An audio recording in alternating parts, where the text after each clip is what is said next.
प्रेरित पौलुस की कुरिन्थियों के नाम दूसरी पत्री अध्याय 8 वचन 9 मैं पढ़ रही हूँ, ध्यान देकर सुनो।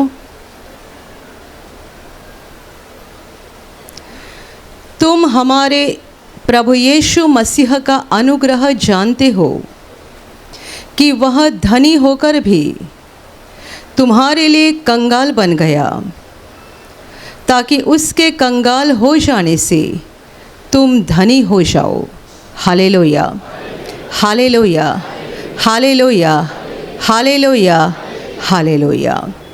प्रेरित पौलुस बता रहा है, तुम हमारे प्रभु यीशु मसीह का अनुग्रह जानते हो कि वो धनी होकर भी तुम्हारे लिए कंगाल बना, ताकि उसके कंगाल हो जाने से तुम धनी बन जाओ। Hallelujah, hallelujah, hallelujah, hallelujah.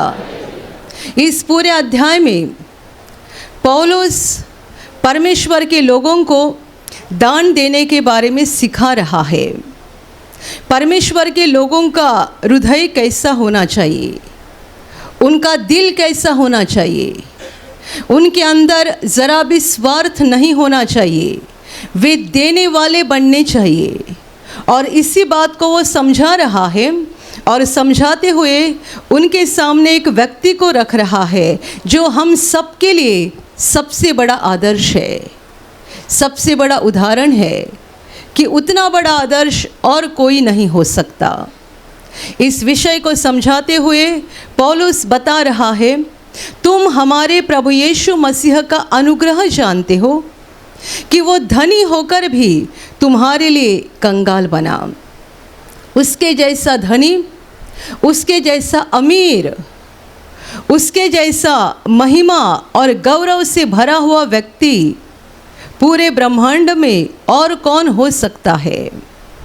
जो पूरी अमीरी और धनवानता से भरा हुआ था, वो हमारे लिए कंगाल हो गया, एक ही मकसद को लेकर कि उसके कंगाल हो जाने से तुम धनी बन जाओ।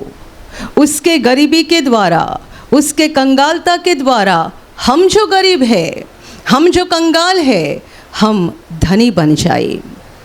परमेश्वर का पुत्र यीशु मसीह यानी खुद परमेश्वर इंसान बनकर धरती पर आया।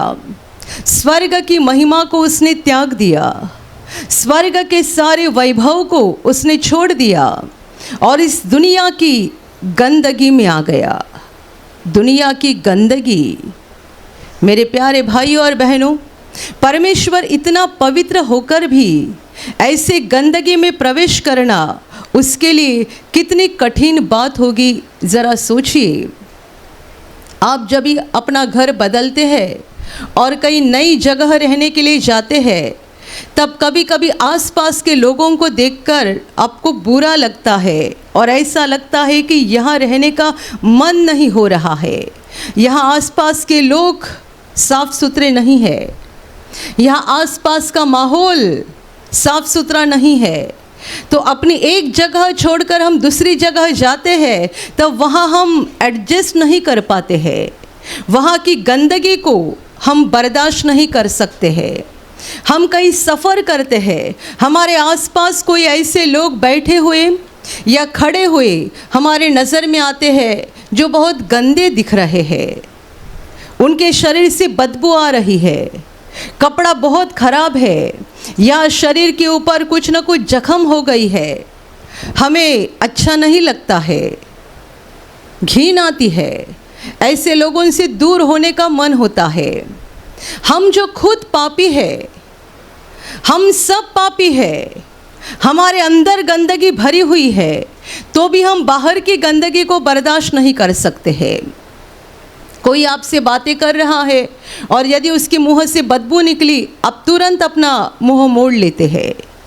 कोई आपके पास आ खड़ा हो गया, उसके शरीर से बदबू आ रही है, आप तुरंत हट जाते हैं। हम जो ऐसे इंसान जिनके अंदर गंदगी है, तो भी हम बाहर की गंदगी बर्दाश्त नहीं कर सकते हैं। तो जो परमेश्वर अंदर बाहर दोनों तरफ से पवित्र है, शुद्ध है, वो इस संसार में कैसे आ गया और ऐसी बुरी हालत के संसार में और ऐसे गंदगी से भरे हुए संसार में वो कैसे रहा। हालेलुया। हम गंदगी केवल बाहर की देखते हैं, जैसे कि किसी के मुंह से बदबू आ रही है, किसी के शरीर से पसीने की बदबू आ रही है, या किसी के घर के आसपास का माहौल, घर के अंदर का माहौल साफ़ सुथरा नहीं है, वहाँ से बदबू आ रही है। ये सारी बाहर की बदबू है, लेकिन परमेश्वर तो मनुष्यों की अंदर की बदबू भी देखता है और उसे वो ज़्यादा बर्दाश्त नहीं होती है। सबसे बुरी बात उसे ये लगती है कि मनुष्य के अंदर यानी दिल में गंदगी भरी हुई है। मनुष्य की आत्मा जब गंदगी से भर जाती है, वो बदबू परमेश्वर तक ऐसी पहुंचती है कि वो उसे बर्दाश्त नहीं कर सकता है। और ऐसा होकर भी परमेश्वर इंसान बना, स्वर्ग की महिमा को उसने छोड़ दिया, उसने चरनी में जन्म लिया। वो परमेश्वर का पुत्र है और परमेश्वर का पुत्र संसार में पैदा होने वाला था तो किसी महल में या किसी बड़े घराने में पैदा हो सकता था, लेकिन उसने चरनी में जन्म लिया। 33 साल वो इस धरती पर रहा, गरीब और साधारण लोगों के बीच में रहा। Hallelujah, hallelujah, hallelujah. प्रभु यीशु के माता पिता साधारण लोग थे। जब वो छोटा था वो अपने माता पिता की आज्ञा में था, वो अपने माता पिता की आज्ञा में बढ़ते गया, ऐसा बाइबल हमें उसके बारे में गवाही देती है। साधारण लोग थे वो। प्रभु यीशु का बाप एक बढ़ई था, उसकी माता एक साधारण महिला थी, तो भी ये परमेश्वर का पुत्र जो सामर्थ और ज्ञान से भरा हुआ था, पवित्रता से भरा हुआ था, वो अपने ही बनाए हुए 2 साधारण मनुष्यों के अधीन रह गया। यीशु की माता को किसने बनाया था? यीशु के पिता को किसने बनाया था? ये तो उसी की सृष्टि थी। अपने ही बनाए हुए 2 मनुष्यों के अधीन वो रह गया। इसका मतलब उसने कितनी नम्रता ली थी और वो हमारे लिए कैसी हालत में बना था। Hallelujah, hallelujah. वो कंगाल बन गया। वो महान परमेश्वर स्वर्ग के सिंहासन पर जो विराजमान होता है, जिसकी स्तुति करने के लिए अनगिनत स्वर्ग दूत है, जो बिना रुके दिन रात उसकी स्तुति करते हैं, बिना रुके हमेशा उसकी महिमा गाते रहते हैं, उसने उस सारी बात को छोड़ दिया। Hallelujah, hallelujah. स्वर्ग की महिमा छोड़ना कितनी कठिन बात थी। हम एक साधारण मकान भी नहीं छोड़ सकते हैं। साधारण मकान भी, आपका फ्लैट जिसके अंदर सारी सुविधा है और आपको बताया गया कि आपको ये छोड़ना है और एक झोपड़ी में जाके रहना है, आपसे नहीं होगा। आप रोते बैठेंगे, छाती पीटते रहेंगे। छोटा सा फ्लैट है, 200, 250, 300 स्क्वायर फीट का रहेगा, लेकिन वहाँ आपको सारी सुविधा है, उसे छोड़कर किसी चौल के कमरे में या झोपड़ी में जाने की आपके ऊपर नौबत आ गई तो आप सीना पीटते हैं।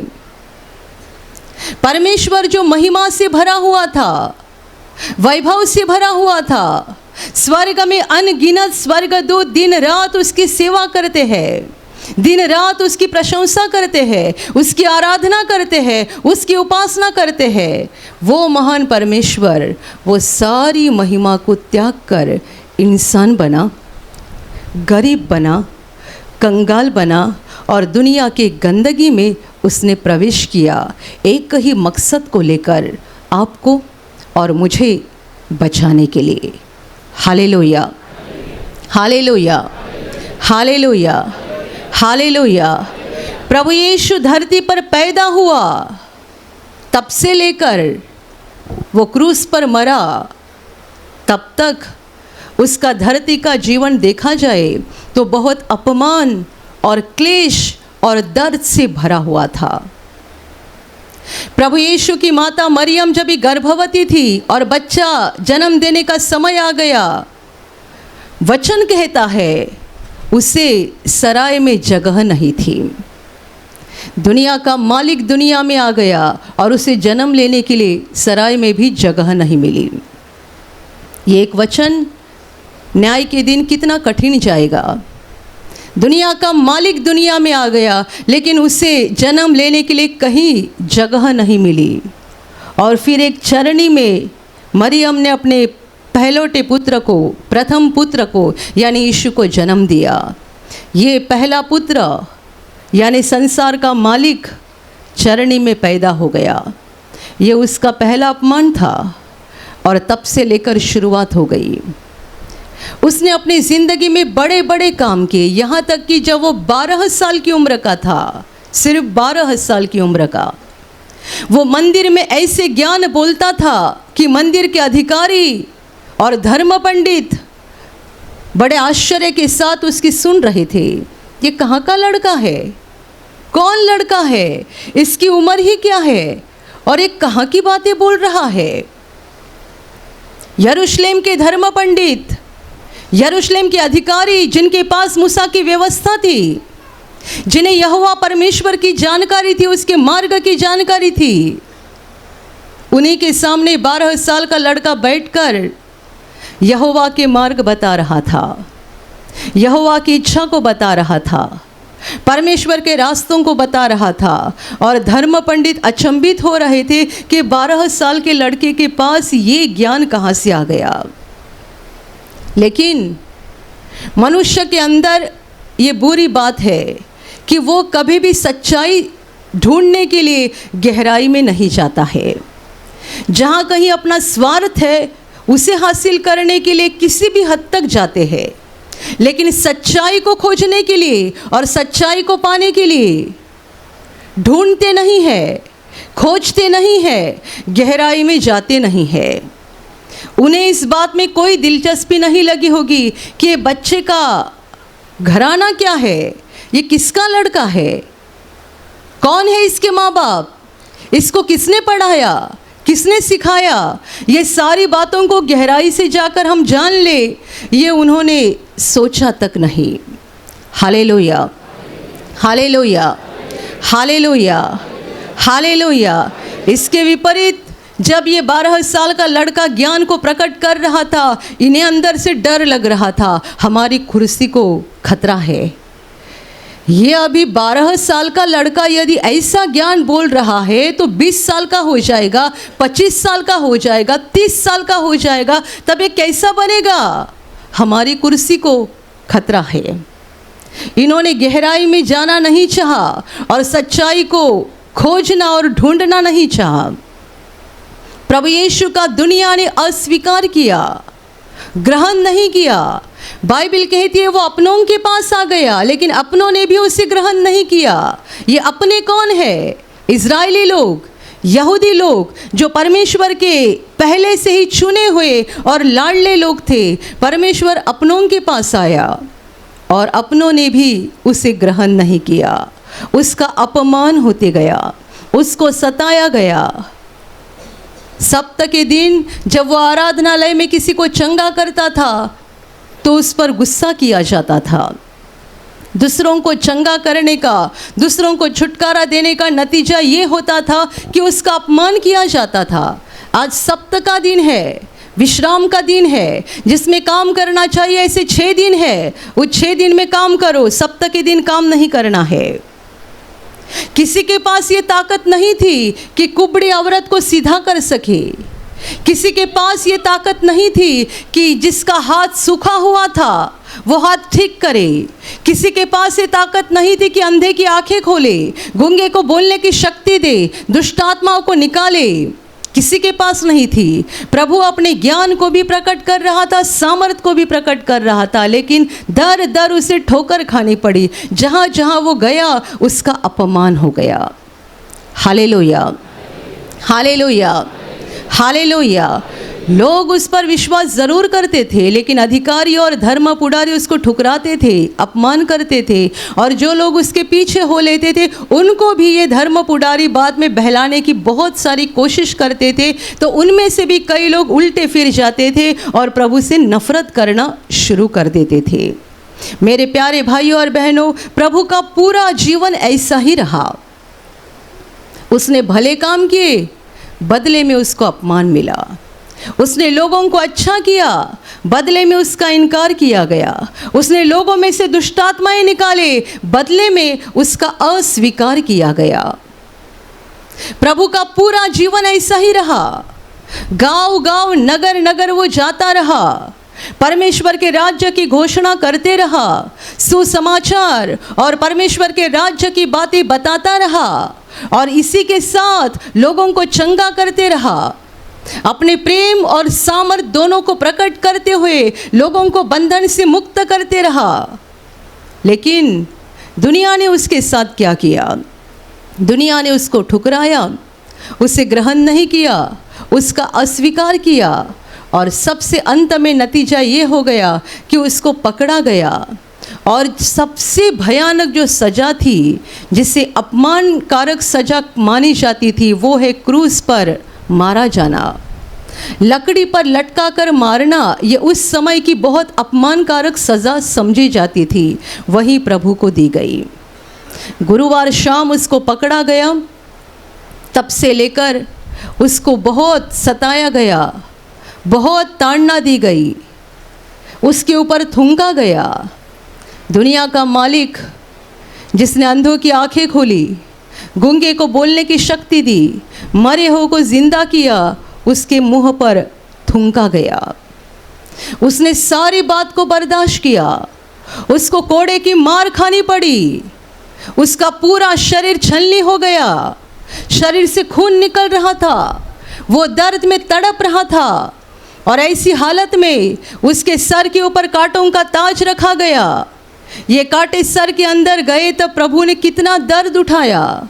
अपने कंधे पर लकड़ी का भार लेकर वो खुद अपना क्रूस बहाते हुए चला कलवरी की पहाड़ तक और वहाँ पर उसे क्रूस पर लटकाया गया। दोनों हाथों से और दोनों पैरों से कीले आर पार गए, प्रभु को क्रूस पर लटकाया गया। सारा दर्द, सारी वेदना वो बड़े शांति से सहन कर रहा था। कितना अपमान हो रहा था। क्रूस के नीचे जो लोग थे वो हंस रहे थे, मजाक उड़ा रहे थे। तूने अंधों की आंखें खोली और क्या अभी तुझे अपने आप को बचाने की ताकत नहीं है? मरे हो को जिंदा करने वाले, अपने आप को बचा, खुद को बचा।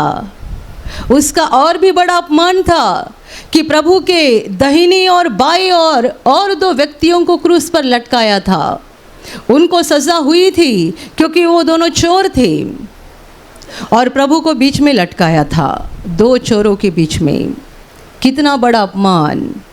मेरे प्यारे भाई और बहनों, दुनिया का मालिक दुनिया में आ गया। उसने अपने साथ सैनिक नहीं रखे, उसने अपने साथ हथियार नहीं रखे, उसने अपने साथ सोना चांदी नहीं रखा, उसने अपने साथ कोई धन दौलत नहीं रखी, उसने अपने साथ दुनिया की कोई ताकत नहीं रखी।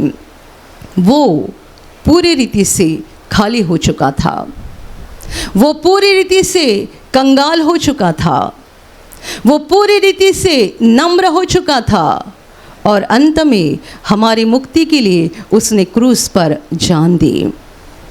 जान देने से पहले प्रभु ने कहा था पूरा हो चुका है। उसने हमारे पापों की सारी सजा पूरी रीति से क्रूस पर उठाई। Hallelujah, hallelujah, hallelujah.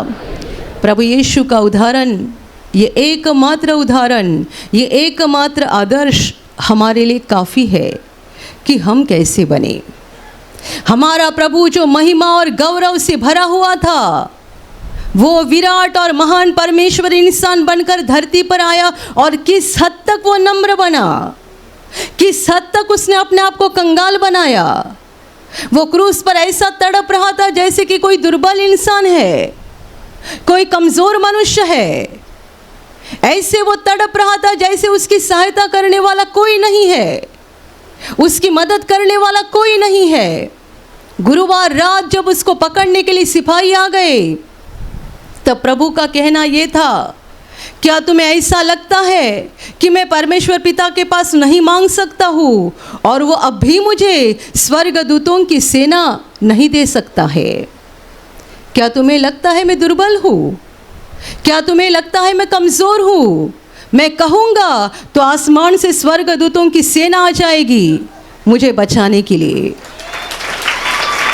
हालेलुया। लेकिन उसने किया नहीं, क्योंकि मानवता के पापों का दंड उसे उठाना था। इसलिए जैसा एक दुर्बल और कमज़ोर मनुष्य पकड़ा जाता है वैसा उसको पकड़ा गया। एक कमज़ोर और दुर्बल मनुष्य को जैसे सजा दी जाती है, मारा पीटा जाता है, वैसा ही उसके साथ हो गया। और उसने हर एक बात को शांति से बर्दाश्त किया। इसलिए उसे परमेश्वर का मेमना कहा गया। ये मेमना है।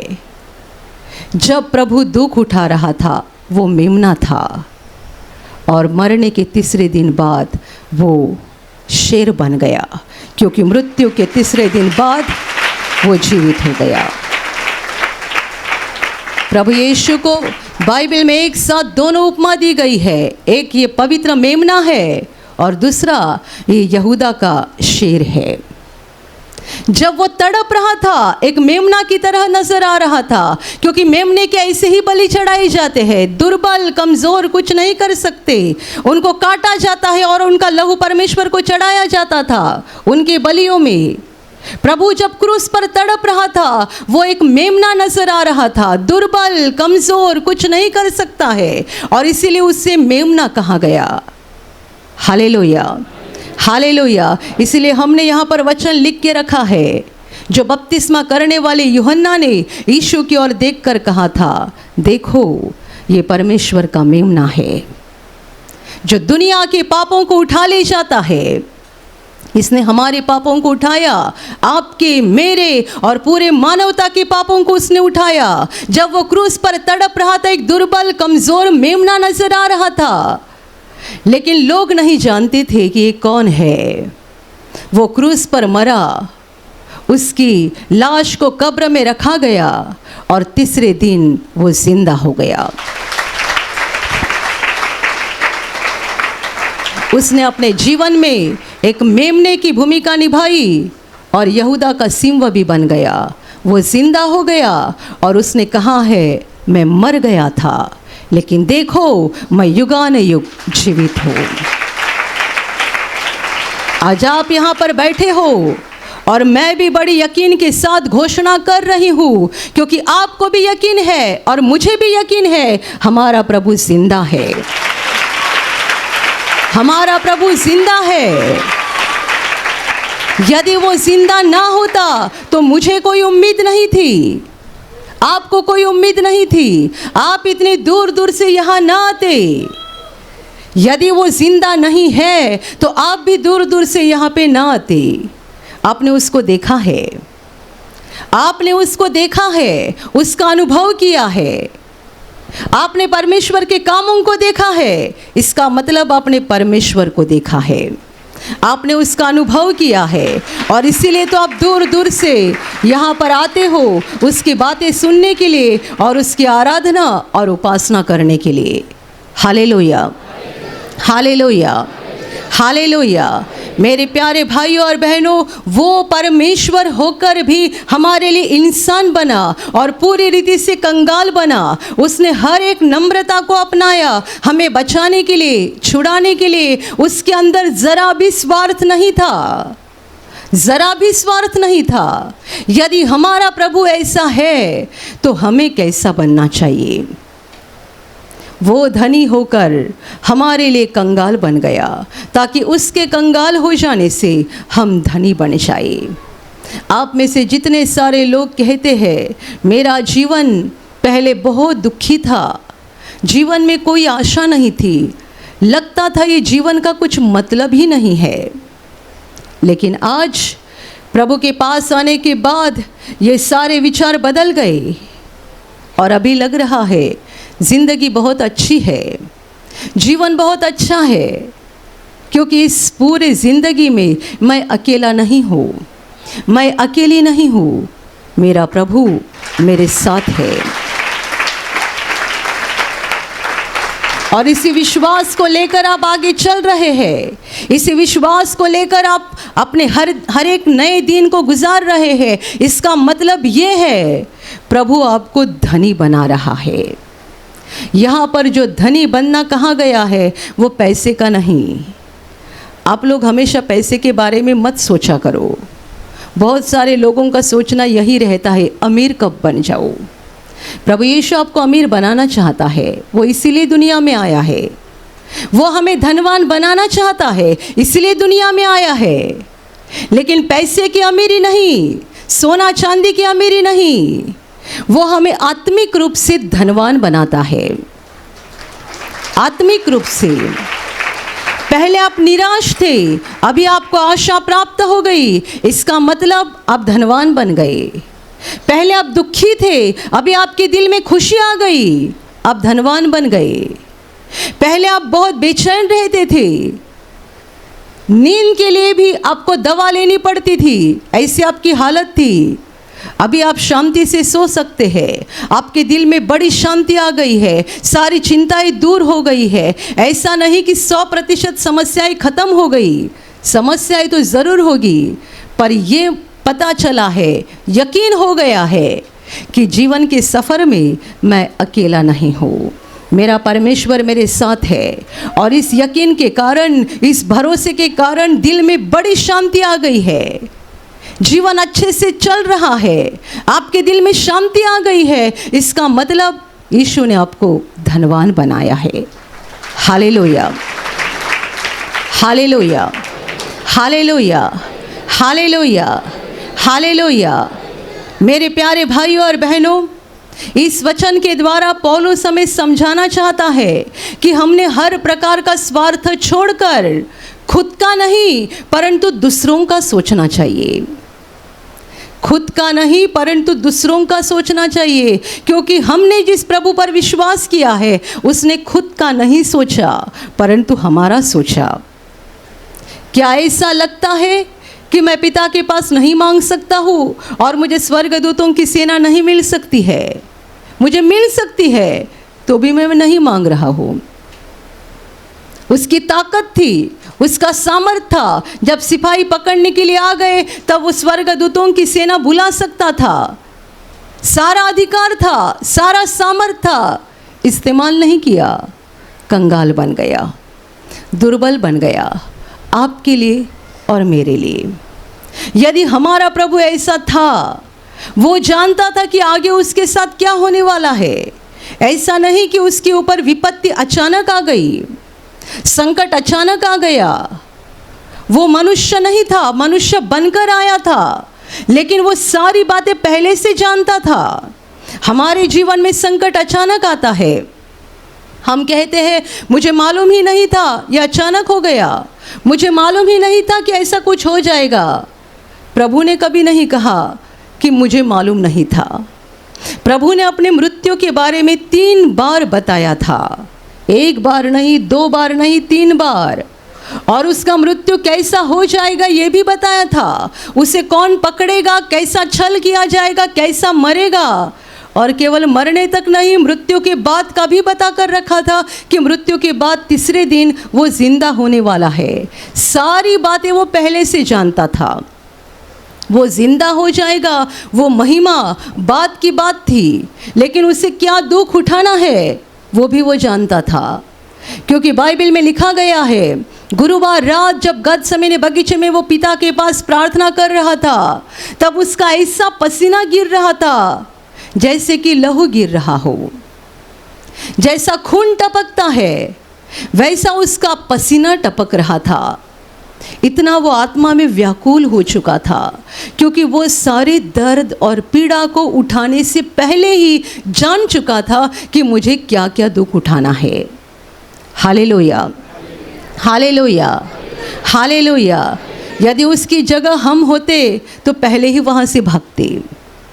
हमें यदि पता चलता कि ऐसा आगे होने वाला है तो हम पहले ही भाग जाते। प्रभु को पहले से ही मालूम था कि उसे कौन पकड़ेगा, कौन मारेगा, कौन थूकेगा, क्या क्या हो जाएगा, कितना दर्द उठाना है, वो पहले ही जानता था। और इसलिए बड़ा व्याकुल होकर उसका पसीना टपक रहा था, लेकिन वो वहाँ से भागा नहीं। सिपाही पकड़ने के लिए आ गए। प्रभु यीशु ने पूछा, किसे ढूंढते हो? उन्होंने कहा, नासरी यीशु को। यीशु भाग सकता था, तभी भी मौका था, पहली बात, यीशु ने खुद सवाल क्यों किया उनको, किसे ढूंढते हो? नासरी यीशु को यीशु कहता है मैं वही हूँ। तुम जिसे ढूंढ रहे हो मैं वही हूँ। कैसा मनुष्य था, उसे पता था वो मुझे पकड़ने आए हैं, आगे जाकर बहुत भयानक परिणाम होने वाला है, तो भी वो कहता है कि मैं वही हूँ। जब प्रभु ने कहा मैं वही हूँ, जो पकड़ने के लिए आए थे वो पीछे हटकर ज़मीन पर गिर पड़े। इससे नज़र आता है कि उस बगीचे में भी जब प्रभु आत्मा में बड़ा व्याकुल था, तब भी उसके पास कितना सामर्थ था और कितनी ताकत थी। वो उठ खड़े हो गए। प्रभु ने दोबारा पूछा किसे ढूंढते हो? उन्होंने फिर से वही जवाब दिया, नासरी यीशु को। यीशु कहता है मैंने आपको बताया कि मैं वही हूँ, और यदि आप मुझे ढूंढ रहे हो तो इनको जाने दो। प्रभु के चेले थे साथ में। प्रभु का कहना था इनको मत सताओ, आप मुझे ढूंढ रहे हो, मुझे पकड़ लो। मैंने आपको कहा मैं वही हूँ, और यदि तुम लोग मुझे ढूंढ रहे तो इनको जाने दो। तुरंत उन्होंने पकड़ा। मेरे प्यारे भाइयों और बहनों, प्रभु कभी ऐसी घटनाओं से भागा नहीं। जब उसका दुख सहने का समय नज़दीक आ गया और उसे मालूम था कि मुझे पूरे मानवता का दंड लेना है, वो भागा नहीं। उसने पिता के पास वहाँ पर प्रार्थना भी की थी, यदि हो सके तो ये दुख का कटोरा मुझसे दूर हो जाए, लेकिन मेरी इच्छा नहीं, तुम्हारी इच्छा के अनुसार हो जाए। Hallelujah, hallelujah.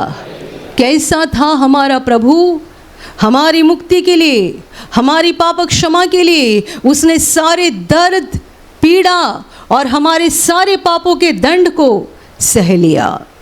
यदि हमने उसे प्रभु जान लिया है और दिल में ग्रहण किया है कि वो मेरा प्रभु है, वो मेरा उद्धार करता है, वो मेरा धनी, मेरा मालिक, मेरा स्वामी है, ऐसा हमने विश्वास किया है और उसे ग्रहण किया है, तो ध्यान में रखना हम भी बदलते जाने चाहिए और जैसा वो था वैसे हम बनने चाहिए। Hallelujah, hallelujah, hallelujah, hallelujah. रास्ते पे कई दुर्घटना होती है, लोग मोबाइल निकालते हैं और शूटिंग करते हैं।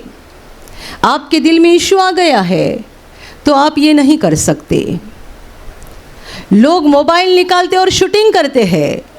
किसी की दुर्घटना हो गई, कोई तड़प रहा है, और इससे भी और बुरे लोग होते हैं जो मर रहे हैं, उनके पास जाकर उनके गले की चैन खींचना, हाथ से घड़ी निकालना।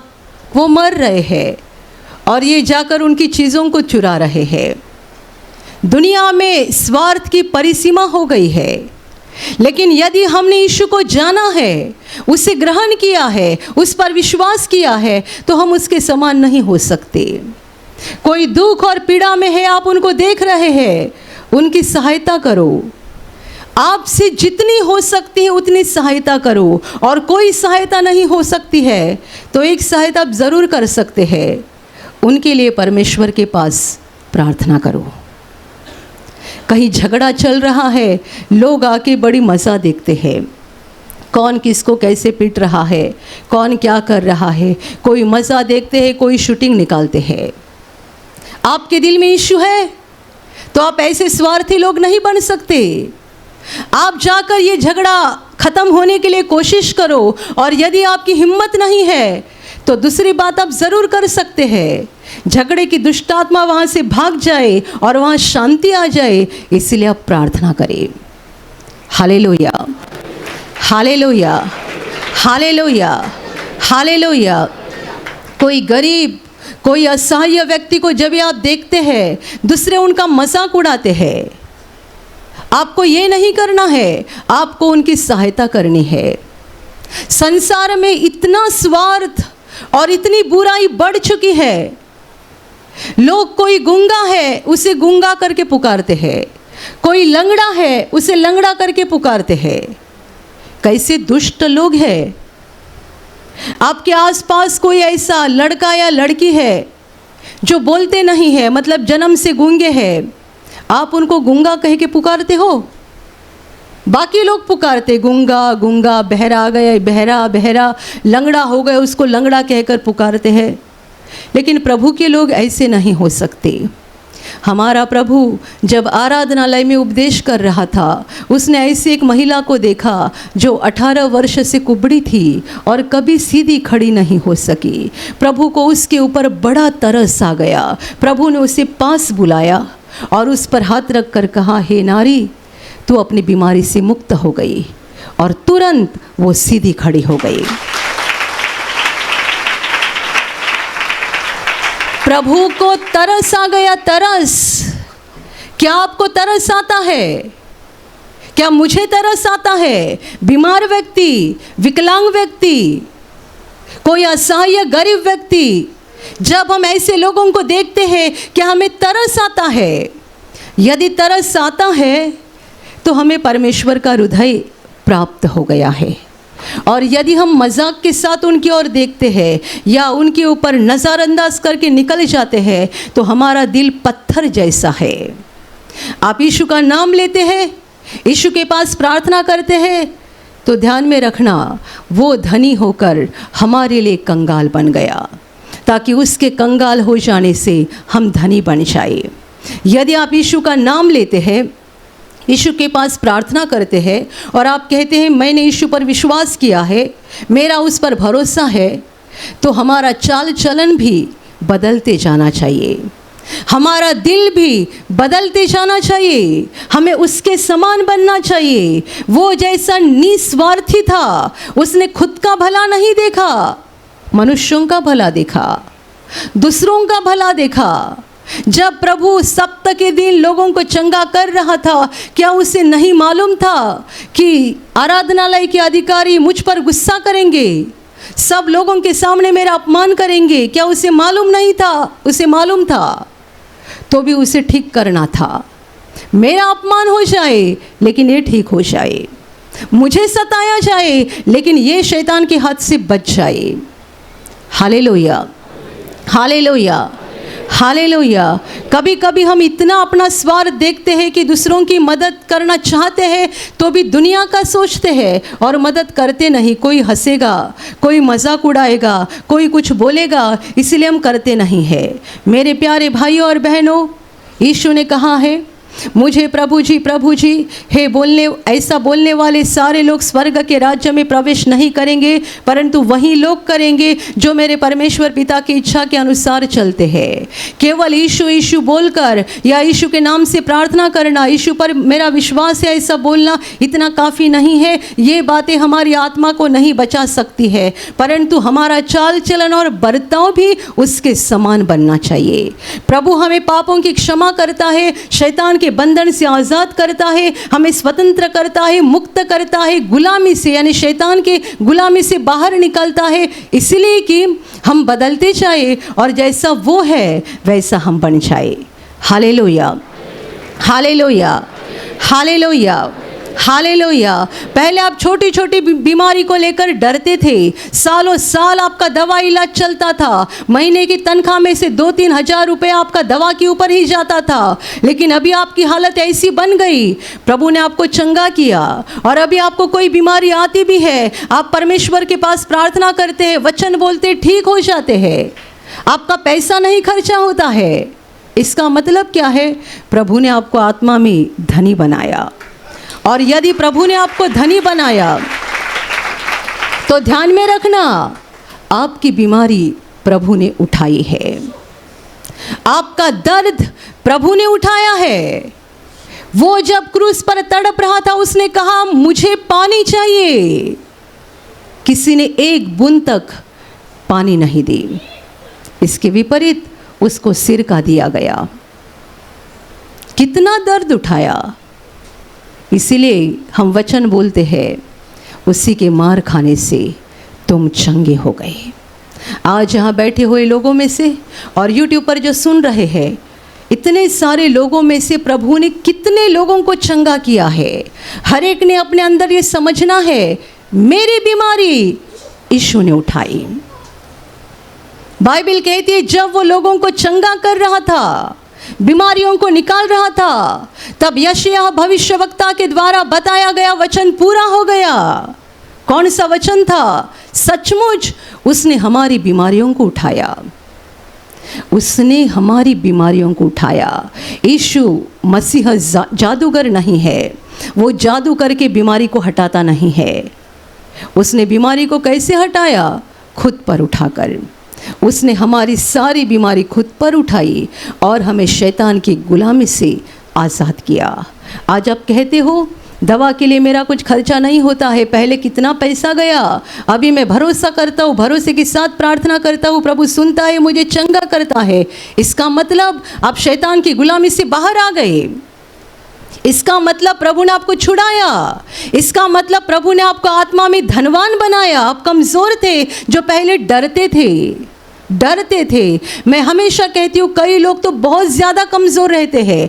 थोड़ी सी हवा बदल गई, इनका आवाज़ बिगड़ जाता है।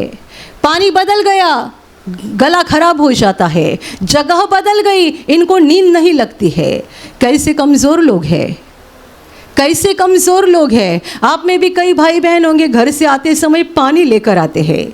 क्यों? वहाँ का पानी पिएंगे तो गला खराब हो जाएगा। आप कमज़ोर व्यक्ति है। लेकिन आप में से जो कहते हैं अभी ये सारी परेशानी थी लेकिन ये पीछे पड़ गई, अभी मैं पानी कहाँ भी पीता हूँ, कहाँ भी जाता हूँ आता हूँ, कितनी भी धूप आती है, कहीं भी जाता हूँ, मुझे नींद लगती है, कोई परेशानी नहीं होती है, और थोड़ी बहुत हुई भी तो प्रार्थना के द्वारा ये सारी परेशानी खत्म हो जाती है। इसका मतलब आप आत्मा में धनवान बन गए। Hallelujah, hallelujah, hallelujah, hallelujah. जगह बदलने के बाद नींद नहीं आती है, कितनी बड़ी कमज़ोरी बताओ। यहाँ तो कई लोग प्रवचन सुनते समय भी सो जाते हैं। नींद किसको नहीं आती है? किसको नींद नहीं आती है? अभी बोलूँगी तो आप सो जाएंगे। लेकिन ऐसे लोग मैंने देखे हैं, कमज़ोर लोग, जगह बदलने के बाद इनको नींद भी नहीं आती है। मेरे प्यारे भाई और बहनों, आप इस सारी कमज़ोरी से बाहर आ गए हो। इसका मतलब प्रभु ने आपको छुड़ाया, आत्मा में धनवान बनाया। और यदि प्रभु ने आपको धनवान बनाया है तो ध्यान में रखना, हमें अपने आप को बदलना है और जैसा वो था वैसा हमें बनना है। तभी उसको हमारे ऊपर संतुष्टि हो जाएगी, वो प्रसन्न हो जाएगा। Hallelujah, hallelujah, hallelujah. आप 100 बार हालेलुया बोलने से प्रभु को जितनी खुशी नहीं होगी, उतनी खुशी आप किसी गरीब की मदद करते हो तब प्रभु को होती है। 100 बार हालेलुया बोलने से भी प्रभु को जितनी खुशी नहीं होगी, उससे ज़्यादा खुशी आप किसी कंगाल के लिए प्रार्थना करते हैं, किसी कंगाल की मदद करते हैं, किसी बीमार व्यक्ति के लिए प्रार्थना करते हैं, तब प्रभु को खुशी मिलती है। वो निस्वार्थी था, उसने खुद का कुछ नहीं देखा और वो चाहता है हम भी वैसे ही बने। Hallelujah, hallelujah, hallelujah, hallelujah, hallelujah. वो धनी होकर हमारे लिए कंगाल बन गया ताकि उसके कंगाल हो जाने से हम धनी बन जाए। प्रभु ने हम पर इतना प्रेम किया है तो हमें दूसरों पर कितना प्रेम करना चाहिए। सारा स्वार्थ छोड़ दो, दिल की कठोरता त्याग दो और खुद के लिए नहीं दूसरों के लिए जियो, ताकि प्रभु आपके ऊपर प्रसन्न हो जाएगा। वो आपको धरती पर आशीषित करेगा और धरती का जीवन खत्म होने के बाद स्वर्ग के अनंत जीवन में हमारा प्रवेश हो जाएगा। Hallelujah, hallelujah, hallelujah, hallelujah. और अभी प्रार्थना करने का समय है। आप विश्वास करो कि एक पल में प्रभु यीशु आपको छूकर चंगाई देगा। एक पल में वो आपके जीवन का दुख निकाल देगा और आपके आंसुओं को खुशी में बदल देगा, क्योंकि उसके लिए असंभव कुछ नहीं है, अनहोनी बात एक भी नहीं है। प्रभु यीशु आज भी जिंदा है। 2000 वर्ष पहले वो शरीर रूप में धरती पर था, आज शरीर रूप में नहीं बल्कि आत्मा के रूप में है, और दुनिया के कोने कोने में जहाँ जहाँ लोग विश्वास के साथ उसको पुकारते हैं, उसके पास प्रार्थना करते हैं, उन सबों की पुकार को प्रभु सुनता है, उन्हें चंगा करता है, उनके आंसुओं को पोंछ देता है और उनके जीवन को खुशी से भर देता है। आप भी इसी विश्वास के साथ आपके बीमार भाग पर हाथ रखो, और यदि वहाँ हाथ नहीं रख सकते हैं तो अपने सीने पर हाथ रखो। प्रभु यीशु के नाम से इसी क्षण आपके शरीर की सारी बीमारियां निकल जाए। यीशु के नाम से आपके जीवन का सारा दुख निकल जाए। शैतान का हर एक काम आपके जीवन से और आपके परिवार से पूरी तरह से नष्ट हो जाए। यीशु के नाम से, प्रभु यीशु के नाम से शैतान का सारा काम आपके जीवन से नष्ट हो जाए। सारी दुष्ट आत्माओं को प्रभु यीशु के नाम से मैं आज्ञा दे रही हूँ, इसी क्षण इन्हें छोड़कर निकल जाओ और वापस उनमें नहीं आना। इसी क्षण प्रभु का महान सामर्थ आपके ऊपर आ जाए। प्रभु का महान सामर्थ आपके ऊपर आ जाए। प्रभु का महान सामर्थ आपके ऊपर आ जाए। इसी घड़ी पवित्र आत्मा की खुशी आपके दिल में आ जाए, पवित्र आत्मा की शांति आपके दिल में आ जाए और आपका जीवन स्वर्ग की रोशनी से भर जाए। आमीन।